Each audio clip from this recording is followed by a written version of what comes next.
En Mexicali, la seguridad es la primer demanda de la gente y la principal prioridad de nuestro gobierno. Por eso, incrementamos la capacitación de nuestros agentes, invertimos en equiparlos mejor y garantizarles mejores condiciones laborales. Gobierno de Mexicali, uniendo esfuerzos.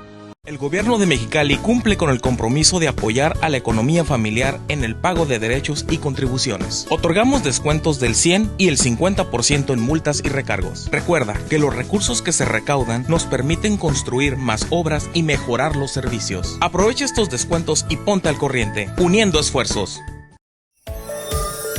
Lindero Norte. Periodismo sin fronteras.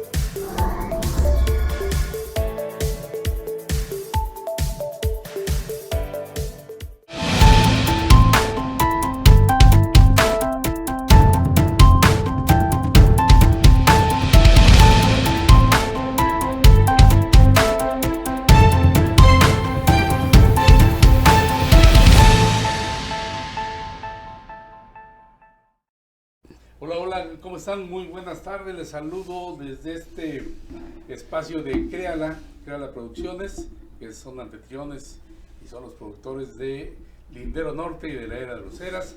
Hoy estamos aquí con Jesús Cervantes. ¿Cómo estás, Jesús? ¿Qué tal? Muy buenas tardes, Toño.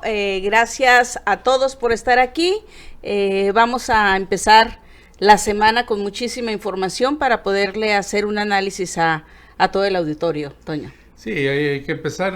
Jorge anda en la Ciudad de México, fue a ver a Silvio Rodríguez con su madre, así que, bueno, con la mamá de Jorge, fue a ver a Silvio Rodríguez. Y en el Auditorio Nacional espero que hayan ido al Zócalo, que es donde... Esa es la buena, claro, no, y el Zócalo es una maravilla, y sentir toda la vibra allá en la Ciudad de México, pues es impresionante. Y nosotros que somos de la generación, como la mamá de Jorge, de la generación de Silvio Rodríguez, pues está de fiesta su madre. No, está emocionada, pero bueno, finalmente José Antonio Vargas, saludos a mi tocayo acá en Mexicali, y pues ahí vamos empezando, Jesús, si te parece. Claro que sí. Mañana es el Día de la Libertad de Expresión, pero el viernes hubo un foro sobre libertad de expresión y derecho a la información, donde Jesús Cervantes participó como ponente, y esa ponencia es adecuada para lo que estamos viviendo, y que yo te pediría que centraras esta parte, Jesús, grupos o poderes fácticos contra la libertad de expresión. Claro que sí, sí estuvimos por ahí en la Universidad Autónoma de Baja California en este foro, Toño, y a mí de lo que me gusta hablar mucho cuando tengo el honor de que me inviten, bueno, es justamente sobre estos grupos fácticos que son los que finalmente hacen que uno se censure, que tu director te censure o que tu jefe de información. Estábamos hablando de quién emitía la censura. Y bueno, puede ser el director, puede ser el jefe de información, el dueño del medio, que pocas veces es el director, y la última parte, el último eslabón, pues es el propio reportero, ¿no? Muchas veces hemos creído que la censura o la falta de libertad de expresión se debe porque el gobierno federal es el que nos está coartando. Y sí, antes, mucho tiempo atrás, era el gobierno federal, pero recordemos que desde que llegó Vicente Fox, incluso se podía cuestionar, el propio Vicente Fox empezó a menospreciar la figura presidencial y ya todo el mundo empezó a burlarse de esta figura, se le faltó al respeto. Pero a nadie se le censuró, a nadie se le cuestionó, se le criticó. Nosotros tenemos una ley de los símbolos patrios, por ejemplo, entonces a diferencia de Estados Unidos no podemos traer la bandera de México en cualquier parte de nuestro cuerpo, en la ropa, ¿verdad? Y se tienen que respetar el escudo nacional, el himno nacional, las figuras, la banda presidencial y la propia figura del presidente de la República. A partir del 2000, que Vicente Fox empieza un poco a hacer un lado estas valoraciones a las instituciones, es que ya deviene un poco en...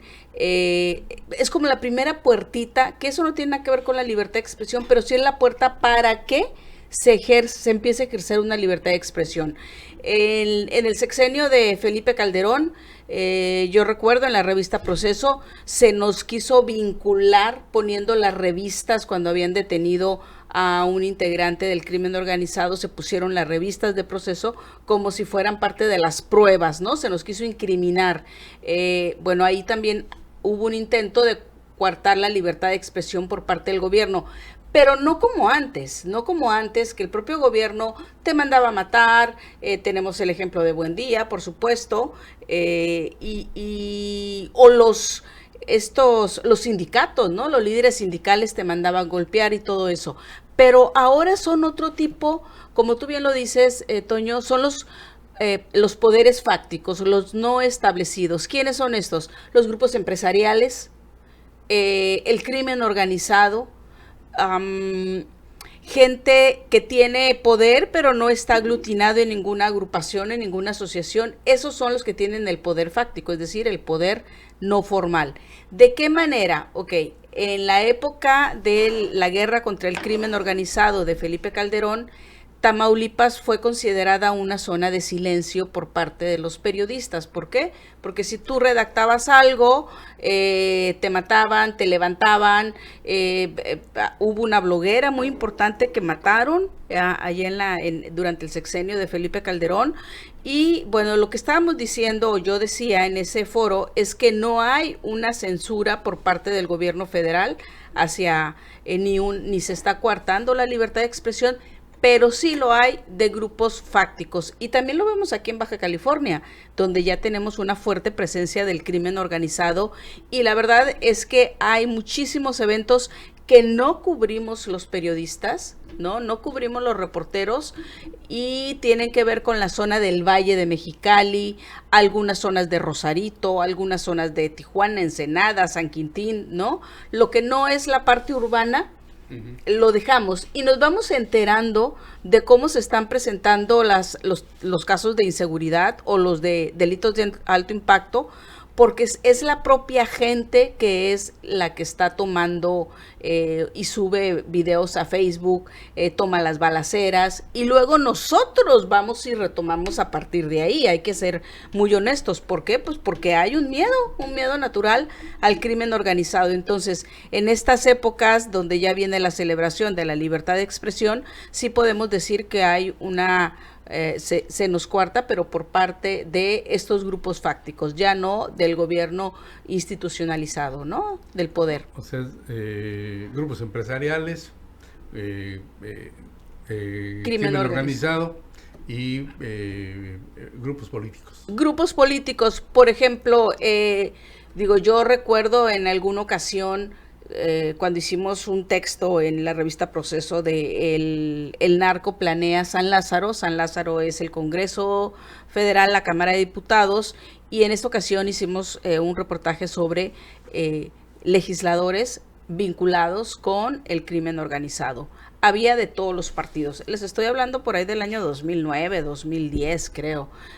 Incluso aquí estaba de gobernador Osuna Millán. Y bueno, en esa ocasión yo mencioné, creo que a uno de los hermanos de él, ¿no? Como que se le había señalado en un caso de crimen organizado. Entonces teníamos del PAN, del PRI, del PT, del Verde, de todos los partidos políticos, y ahí hubo una presión en contra mía, ¿no? Para acallar ciertas cosas, ¿no? Esos son los poderes. Ese es un poder fáctico, ¿no? Es un grupo político y era absolutamente de todos. Y luego tenemos aparte al crimen organizado. Guerrero también se convirtió, y luego después, como empieza a haber una mezcla con la política y los propios integrantes del crimen organizado de distintas facciones, bueno, pues es que hay también presión para que no se publiquen ciertas cosas. Y luego está esta parte de los organismos internacionales, que esa es una parte que casi nunca se toca, Toño. Por ejemplo, George Soros, Conectas, hay muchísimos organismos internacionales, la USAID, ¿cómo es? La de Estados Unidos. La USAID de Estados Unidos. Ajá, entonces, todos estos organismos de Estados Unidos siempre tienen algún, bueno, Soros no es de Estados Unidos, es un húngaro muy, muy, muy rico, pero generan organizaciones que vienen a apoyar a medios de comunicación, no apoyan a los grandes medios, sino a pequeños que tienen reporteros muy buenos, pero que no tienen dinero. Y entonces lo que hacen es apoyar con becas y terminan generando una narrativa, la misma narrativa, ¿no? Y ahora ya estamos viendo cómo cada vez más estos grupos independientes de organizaciones que se dicen estar por la libertad de expresión, el derecho a la información, cómo cada vez se van metiendo más en los medios también establecidos, llámese Reforma, llámese el propio Proceso, o sea, todos los medios, los grandes medios Universal, todos, ¿no? Y entonces de repente ves la misma narrativa. ¿Por qué? Porque una de las condiciones, por ejemplo, Conectas, que es un organismo que a final de cuentas, si uno le sigue la pista, detrás de todo está el señor George Soros, ¿no? Pero Conectas, para poder publicarte, te da un recurso, te da varios miles de pesos o varios miles de dólares para hacer reportajes, y luego te pone como condición que ese reportaje se publique en varios medios. Y así es como hemos visto, por ejemplo, la propia Casa Blanca de Carmen Aristegui en medios como Aristegui Noticias, también se publicó en Proceso, ¿no? Aunque la investigación la hizo el equipo de Carmen.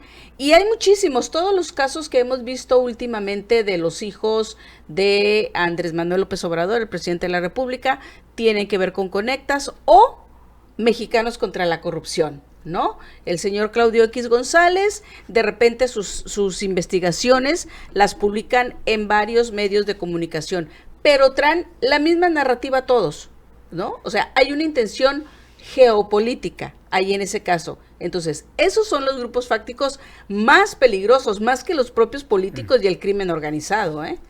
Sí, como dices tú, cuando se juntan, ese es un problema más grave. Claro. Porque ahí están entreverados.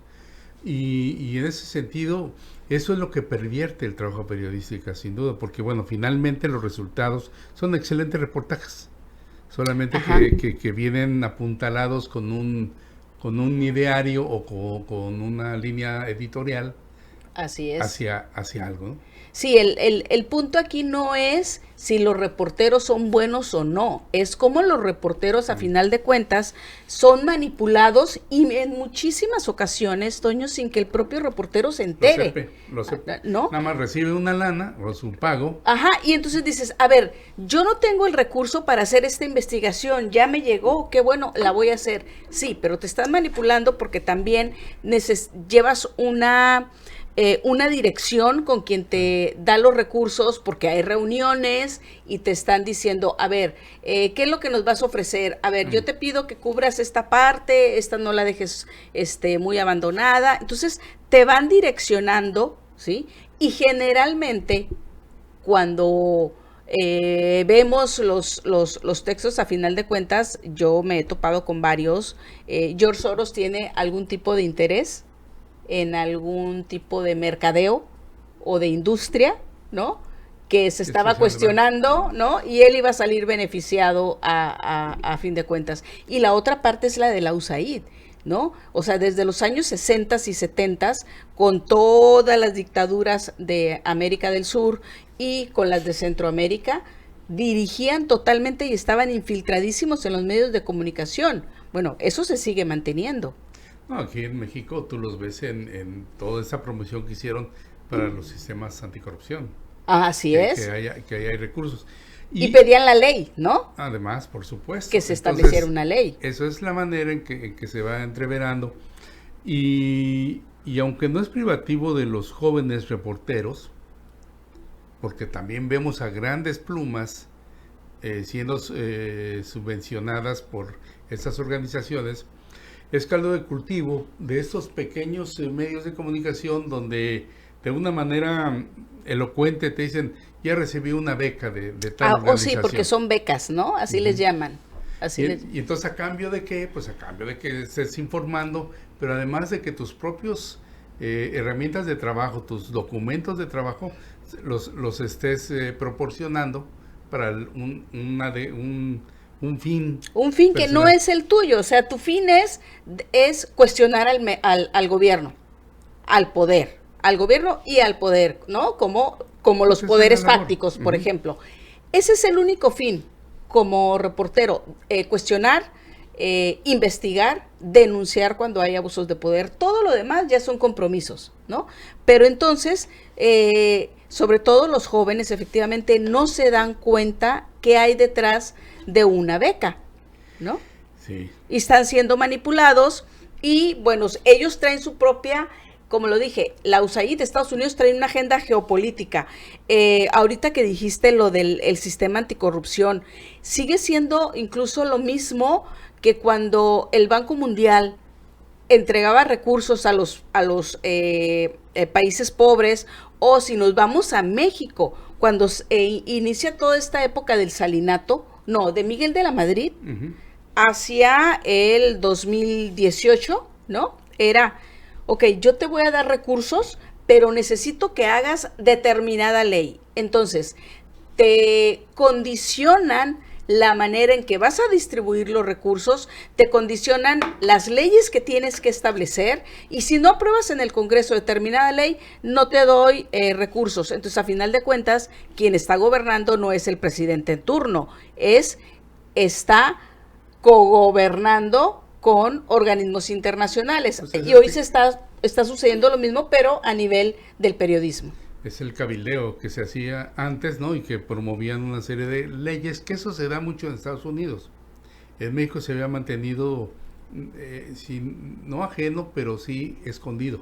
Escondido totalmente, y hace como unos 4 años quizá se hizo, a raíz de varios escándalos de cabildeos en el Congreso de la Unión, se hizo una ley para fijar las reglas del cabildeo, ¿no?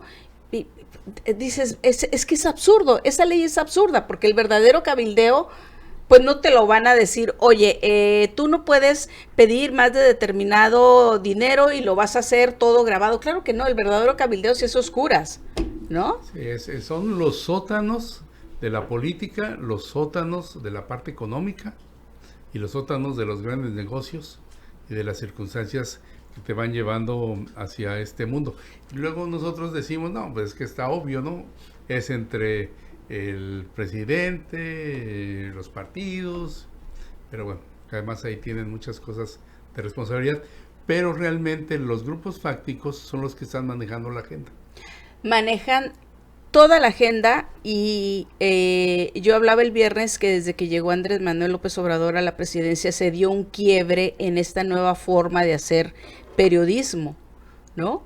Un quiebre tanto de la parte negativa como de la parte positiva. La negativa es como el presidente mete en brete a los medios de comunicación y empieza a cuestionarlos de tal manera como si fuera impoluto él y todos corruptos, ¿no? Y entonces, así es, los estigmatiza, y entonces la población que tiene un gran afecto por Andrés Manuel, pues como seguidores, entonces empiezan a agredir. Del otro lado, también de la parte muy negativa, es este empoderamiento de facebookeros, blogueros, y ahora, ¿cómo les llaman? Influencers, ¿no? Que son los que pretenden dictar la agenda. Pero aquí en México, finalmente, quien ha dictado la agenda durante los 3 años, pues ha sido el presidente de la República. ¿Por qué? Porque los medios no han tenido la capacidad, aún y con todos estos grupos fácticos que tienen la misma narrativa en un día determinado, ¿no? Sin embargo, prevalece a lo largo de la semana la agenda que impone el presidente de la República, cuando los medios tendrían que ser quienes estuvieran poniendo la agenda, ¿no? No los grupos fácticos, no el presidente de la República, sino nosotros, porque se supone que nosotros llevamos la voz y el reclamo de la gente, no los posicionamientos del presidente de la República o los posicionamientos de los grupos fácticos. Además hay ocasiones que son realmente un desperdicio de tiempo, ¿eh? Sí. Si te habla de las guajolotas o de las tortas de chilaquiles, y dices, por favor. Sí, habla de muchísimas cosas. Surgió algo muy interesante, Jesús, déjame compartir esta parte, cuando se da esta idea de diálogo circular. Cuando empezaron recién las mañaneras, que te hablaba de lo que había sido su experiencia a inicios de siglo en la jefatura de gobierno. Del gobierno de la Ciudad de México. Pero después también se fue empobreciendo y fue incorporando a esos blogueros, a esos influencers, no incorporándolos, más bien metiéndolos como puntas de lanza entre lo que se debía decir y lo que se debería de callar. Exactamente. Evitar. Y eso es un problema muy grave, porque entonces ya vemos que eso se replica. Y aquí en Baja California lo vemos como estos youtuberos, blogueros e influencers participan en las conferencias de prensa de la gobernadora. Sí, y es que se empezó a replicar en todos los estados con los gobernadores, pero a ver, la responsabilidad aquí es de el medio de comunicación, de los reporteros. A ver, espérame, es conforme a hacer un periodismo serio, ¿no? Porque en muchas ocasiones les das 2,000, 3,000 pesos o andan pidiendo un desayuno, ¿no? Y eso es a cambio de publicar notas a favor de la gobernadora o el presidente de la República. O lo que es peor, no publicar. O no publicar, ¿no? No investigar.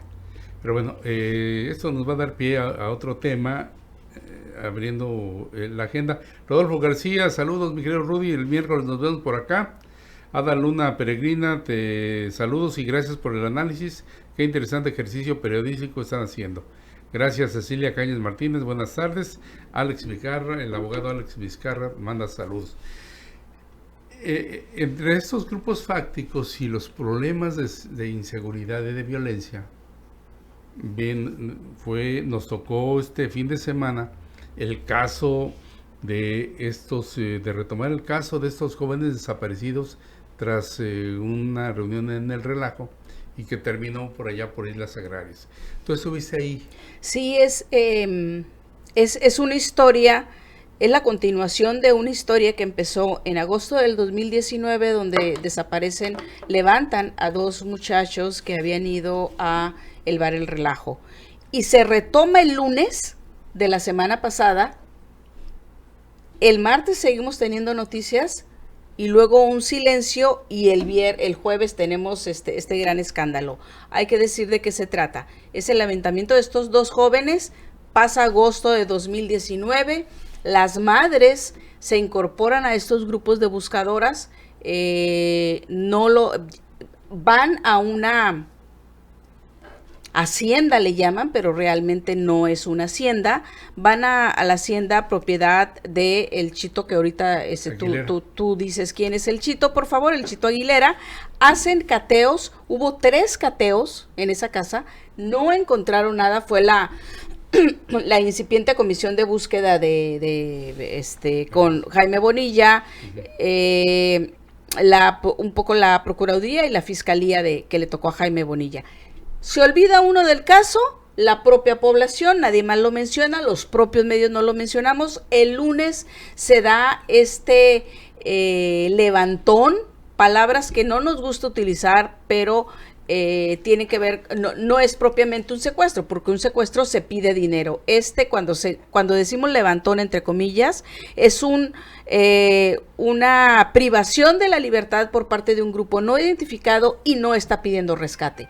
Bueno, aquí lo que hicieron fue que ese grupo pidió, llegó con una persona de nombre Ramsés Atarain, lo priva de su libertad, van vestidos con uniformes clonados de la Fiscalía General de la República, del Estado, perdón, traen incluso una banderita de un lado, pero del otro lado traen una calavera, ¿no? O un leoncito, no me acuerdo. Un león, ¿no? Entonces, bueno, eso ya llamaba la atención.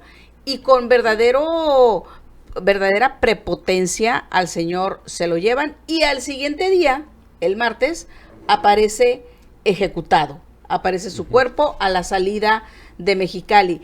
Hasta ahí creíamos que la historia no estaba conectada con el tema de los chicos. Sin embargo, el jueves empieza a circular un video en redes sociales, se hace viral aquí en esta zona, y es justamente de esta persona levantada, a Ramsés Atarain, quien está siendo torturado, o bueno, ya había sido torturado, aparece tirado sobre una zona que parece ser de dunas. Se ve que la tierra es tierra muy fina, está atado de manos, está en cuclillas, semi de lado, y le preguntan dónde dejaron a los muchachos que levantaron. O sea, ni siquiera les preguntan si ustedes participaron o no. O sea, la pregunta ya era señal. Dime dónde están. Y entonces dice que están en el rancho de El Chito Aguilera.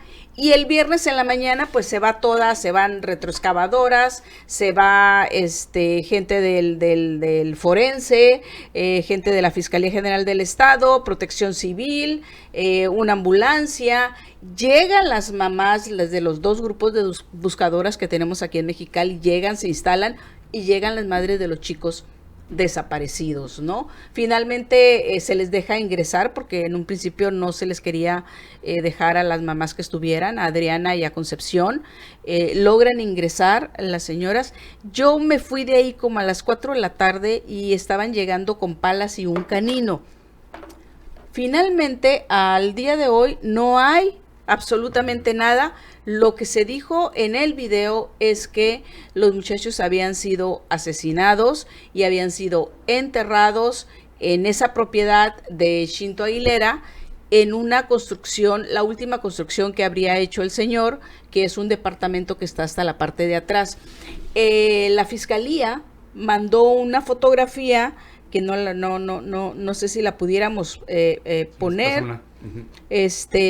Pero es esta fotografía donde se ve desde arriba. Es una propiedad bastante amplia, ¿no? Entonces, a ver, permítemela. Ándamela. Y bueno, es ahí donde se ve la gran extensión, y se ve este departamento, pero es de una sola planta. Yo pensé que era mucho más grande, pero a final de cuentas no han encontrado nada. Esto tiene que ver con toda la inseguridad. Se le llama el Rancho El Carey, y está en Islas Agrarias A, una zona donde, bueno, mucha gente nos comenta, ¿no?, que ahí hay levantones, venta de droga, que llega mucho sicario, que se entierran muchos chicos desaparecidos. Incluso ese día entrevistamos al nuevo integrante comisionado de la Comisión Estatal de Búsqueda, y nos decía que en septiembre del año pasado, buscando a estos chicos, no muy lejos de ahí, habían encontrado restos de otra persona, ¿no? Entonces, que parece ser que esa es una área donde gustan el crimen organizado de desaparecer los restos de los jóvenes que levantan. Adelante, en los manantiales, fue localizado el cadáver de Ramsés Atarain. Y es muy común, pero además, mira, lo chistoso es que lo que vemos son que normalmente ahí dejan cuerpos. Lo chistoso es de que allí dejan cuerpos, hay ejecuciones, hay delincuencia, hay comandancia de la policía municipal, pero no pasa absolutamente nada más que la inseguridad y la violencia. Entonces, sí, algo sí quiero decir en descargo de el secretario de Seguridad Pública de Mexicali, de Pedro Ariel Mendívil, como yo lo entrevisté la semana pasada y estábamos viendo las cifras, ¿no?, y el tipo de operativos en los que había participado, y me llamó mucho la atención porque él me decía, independientemente de a quién o de quién sea la jurisdicción del crimen organizado, nosotros estamos participando en esos operativos, ¿no?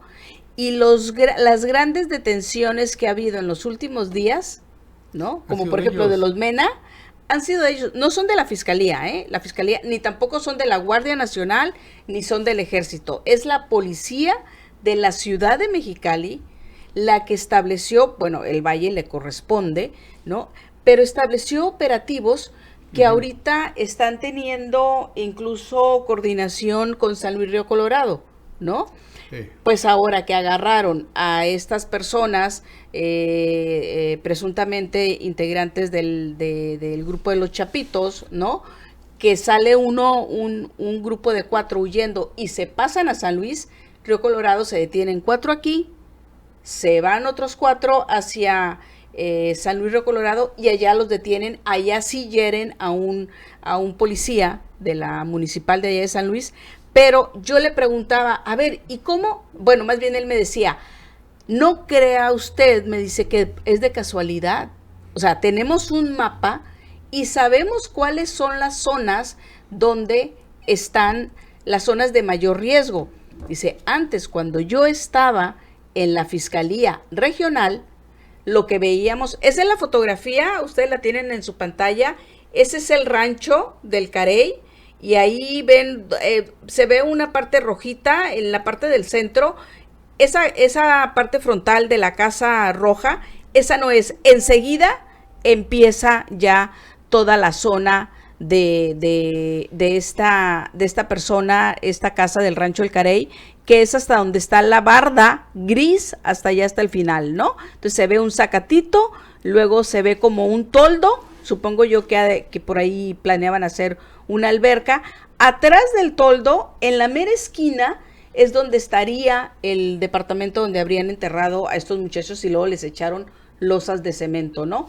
Pero bueno, regresando un poco con lo que decía Pedro Ariel, dice, cuando yo estaba en la fiscalía, llegaban al 911 y al C4, todo eso, acabamos de ver un comando en tal ejido, van personas armadas, van disparando, y el resultado era, no los encontramos, la policía municipal no llegaba, o se nos perdieron. Y siempre, dice, era el mismo reporte, siempre, siempre. Ahora nosotros lo que estamos haciendo es acudir, porque todas las detenciones que hemos tenido, estaba comentando, son por el 911 y andamos cerca. ¿Por qué andamos cerca? Porque ya sabemos que esa zona es de conflicto, ¿no? Entonces, bueno, eso sí lo quiero decir en descargo de la Policía Municipal.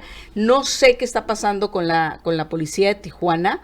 Ojalá pudiera trabajar en el mismo sentido, ¿no? Porque pues, Tijuana es todavía mucho más conflictiva.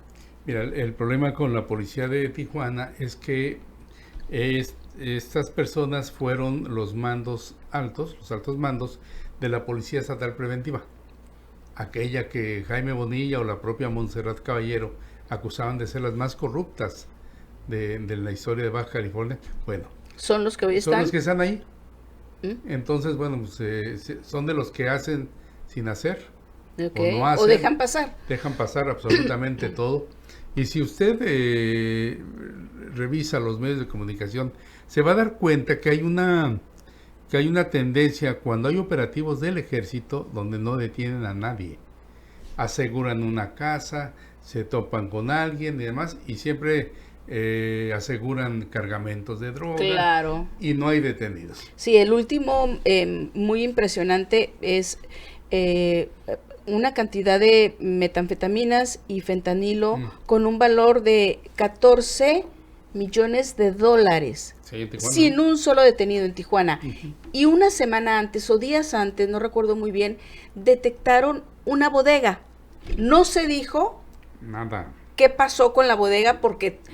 bueno, fue este mismo, no, perdón, me estoy equivocando, fue este mismo cargamento que venía en jugos, en empaques de Tetra Pak, ¿no? Y los agarran afuera de la bodega. Esa fue por 14 millones de dólares. Y dicen, todavía tenemos que conseguir una orden de cateo porque esos jugos, la gente vio que los sacaban de esta bodega y no tenemos la orden de cateo, la vamos a solicitar. Ya no supimos nada más qué ocurrió con esa bodega, si efectivamente se les dio la orden para poder ingresar o si ingresaron y no encontraron nada. La otra, hubo en Tijuana también se detectó en la zona urbana un narcolaboratorio sin detenidos, o sea, no hubo nada más. O el último narcotúnel, sin detenidos. No hay detenidos. Mira, hace 3 años se aseguró una bodega muy grande allá en Tijuana y detuvo a 4 personas y eran como 3 toneladas de coca, que es un mundo. Donde agarran también al velador. Bueno, el problema es que los 4 salieron. ¿Por qué salieron? Porque el operativo que hicieron, lo hicieron fuera de la ley y fue de cateo. Bueno, no de cateo, irrumpieron en el lugar, hicieron el decomiso, y cuando les llega ya la orden de cateo, los policías estatales ya habían Ya habían cateado. Ya habían cateado, ya habían Fue lo que pasó en el caso de Ovidio. No tenían la orden de cateo. Y ahí estaban esperando. Pero bueno, de regreso a lo de Tijuana. Aseguran el cargamento, sí, y los 4 detenidos salieron. Y entre esos 4 detenidos había alguien pesadito. Entonces, no pasó nada. O sea, son de esos operativos, Jesús, donde prácticamente están destinados a cometer esos errores. Claro. Para evitar una detención. Y tener algún problema en el proceso, con el debido proceso. Sí, una de las cosas que también me decía Pedro Mendívil, ¿no? Dice, bueno, recuerde usted nada más lo que sucedió con la detención de mayo de 2020 con el comando de 13 personas que se supone eran gente llegada a El Mayo Zambada, y en la taquería El Moreno empezó la persecución. Quienes los detienen es la policía municipal, ¿ok? Después llega el ejército, luego llega la Guardia Nacional, es la madrugada de un miércoles, de un viernes, el sábado ya están en la cárcel, el sábado en la mañana están las mantas en contra de las autoridades pidiendo que se les libere. Entonces yo les dije, ¿se les liberó finalmente por eso a esas 13 personas? No, dice, no fue por eso. Le digo, entonces... Dice, es que el informe homologado estaba mal realizado. A ver, explíqueme, porque yo no entiendo que ese es un informe homologado. Me dice, bueno, cuando hacen el reporte los municipales, lo hacen lleno de errores, de tal manera que se violaron todos los derechos humanos de los detenidos. Dice, fue un informe que se realizó mal para que pudiesen salir, por eso salieron. Dice, pero nosotros lo que hicimos fue quitamos a mandos al llegar.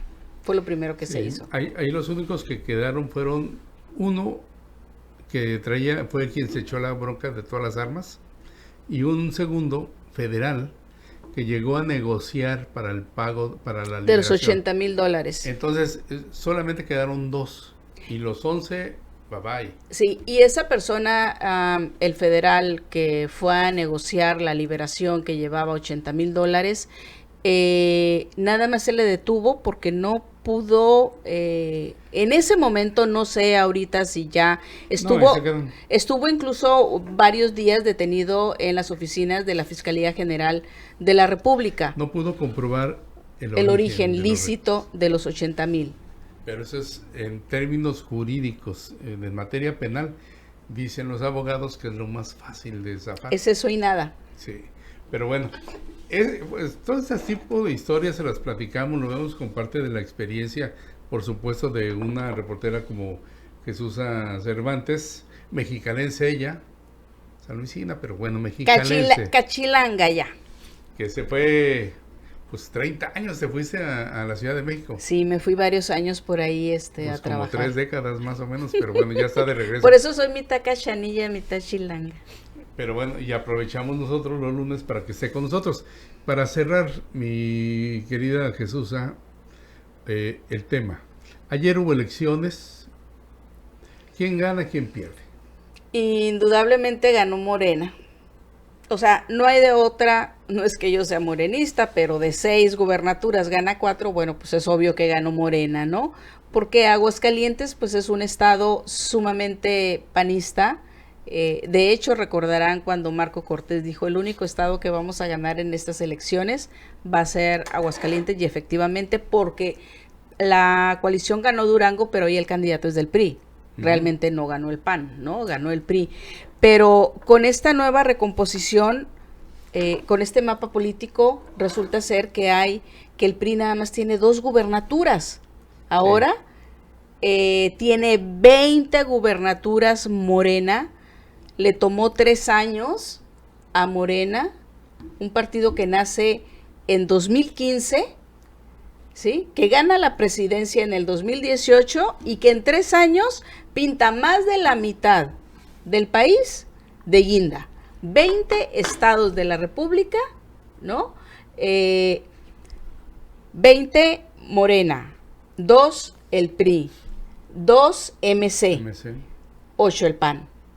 O sea, indiscutiblemente. Pero, más allá de esto, hacia dónde se puede cargar la balanza, si Mario Delgado sigue de presidente de Morena y rumbo al 2024, pues quien está ganando ahorita finalmente es Marcelo Ebrard, ¿no?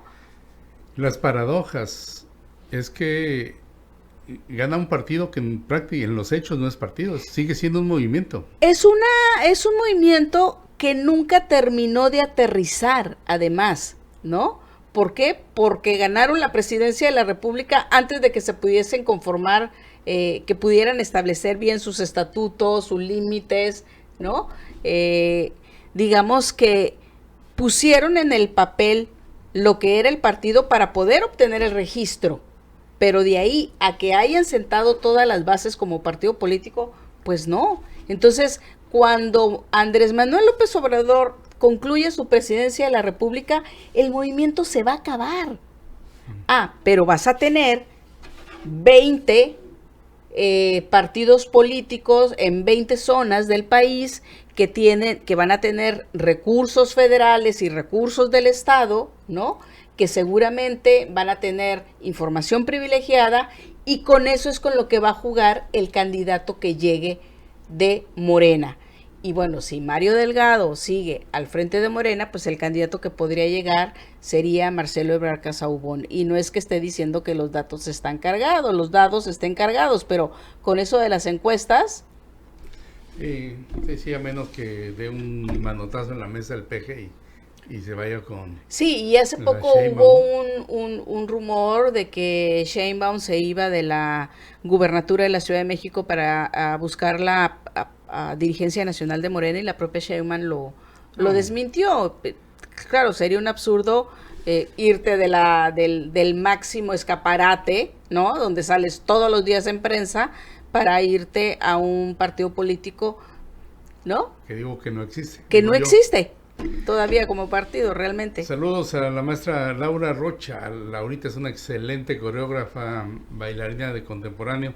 Un abrazo, mi querida Laurita, y un abrazo también por el deceso de un gran maestro allá en San Luis Potosí, ecuatoriano él, mexicano, Arturo, un abrazo. Gilberto Enrique Antuna, ahí hace interlocución con José Antonio Vargas, y Jesús Francisco Licea. Buenas tardes, saludos desde el kilómetro 43. Ay, mira, el kilómetro 43 que está, que arde, que más bien que nos diga, que nos cuente cómo está esa situación del crimen. Está bastante pesado. De hecho, los últimos acontecimientos que se dieron fueron justamente ahí, cuando agarraron al grupo de los Mena, que el grupo de los Mena, nada más hay que decirlo, es una familia, ¿no?, amplia, donde se han dedicado a cuestiones ilícitas, pero según lo que me decían, es que ellos han estado participando en proporcionar los autos robados a uno de los grupos del crimen organizado, ¿no? Es que ahí vas perfilando y vas en el valle, hablas de los Mena, de los Garibay, de los Huerta, de los... Y así te sigues, ¿no? Pero sí. Bueno, ya para terminar, mi querida Jesusa, el apagón de ayer se dio por fortuna en la zona costa, pero aquí también impactó en Mexicali. Hace un año también sucedió lo mismo, en hora pico. Pues es que tiene que ver con esta incapacidad que tienen las empresas transnacionales, porque finalmente estamos abasteciéndonos de una empresa transnacional, porque Baja California no está conectado a todo el sistema eléctrico nacional, ¿no? Y bueno, ¿a quién le reclamamos? Sí, no hay manera. Sobre todo porque es Savi, que es una empresa o una planta que ya es propiedad de Sempra, Ellos conducen la energía hacia California cuando se impacta o cuando se colapsa. Se sobrecarga. Entonces viene el problema para la zona más jodida, iba a decir, pero bueno, la zona más afectada siempre es México. Claro, porque es menor la cantidad de la gente que abastece, por lo tanto el sistema eléctrico no tiene tanta capacidad. Entonces lo que ocurrió fue que ayer, pues que todo el mundo prendimos los aparatos de aire acondicionado, ¿no? Fue lo mismo que sucedió el año pasado, nada más que en aquella ocasión duró creo que 2 horas y media, y fue a la 1 de la tarde, ¿no? O sea, en el momento más caliente. Eso es parte de los problemas que tenemos aquí en el estado. Si se aprovechara bien la geotérmica, otra cosa sería. Si Cerro Prieto se aprovechara como debe de ser, si no hubiese estado abandonado durante tantos años, tantas décadas, porque sí, nació hace más de 40 años, es la termoeléctrica, geotérmica más grande del país y es la segunda más grande a nivel mundial. ¿Y cómo es posible que nosotros no tengamos energía y que se colapsen todo el sistema eléctrico, ¿no? Ahí es algo que nos quedan a deber desde el centro, ¿no? Y pues se espera que se solucione un poco con la fotovoltaica, no la de Bonilla, no la fracasada fotovoltaica de Bonilla, sino con la que se va a poner en Puerto Peñasco, que esa sí cuenta ya con los permisos federales. La de saliva de Bonilla. Pues ya nos vamos, les mandamos un abrazo, muchísimas gracias, Jesús. No, gracias a ti, Toño, y gracias a los que nos han podido seguir o nos han querido seguir por aquí. Vamos a andar cada lunes. Nos vemos primeramente Dios, los lunes aquí con Jesús Cervantes, miércoles con Rodolfo García. Nos vemos en punto de las 5 de la tarde. Y si tiene tiempo, lea por ahí un trabajo que publicamos en Lindero Norte sobre la relación de Kiko Vega, de Jaime Bonilla y de otros políticos, antes priistas, ahora morenistas, antes panistas, ahora de PT, con Nazón Joaquín García. El pederasta, ya confeso. El apóstol de Dios y pederasta. Y el apóstol de la Iglesia de la Luz. Pero además le rindieron pleitesía, les entregaron las llaves de la ciudad de Tijuana, Tecate y Rosarito. Bueno, le hicieron una celebración en Palacio de Bellas Artes, en México. Cuando cumplió 50 años. Sí, o sea, le agarró en esa gira universal. Pero bueno, señores, ya nos vamos mañana en punto de las 5 de la tarde, el próximo miércoles. Pórse como quiera, pero cuídese. Buenas tardes.